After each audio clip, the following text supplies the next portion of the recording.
Place the compression sleeve onto the foot and match the heel pad with the heel.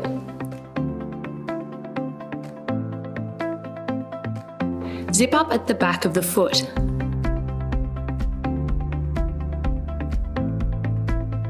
Put your foot on the floor and place your toes into the front loop whilst positioning the plastic stabilizing support to the outside.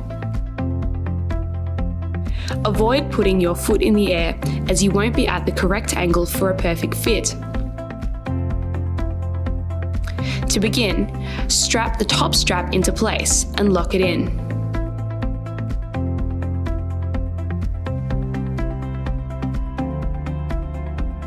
Take the bottom strap over the front of the foot in a cross direction. Continue around the back of the heel and make it parallel to the top strap. Follow the triangular arrows on the brace for the strapping direction.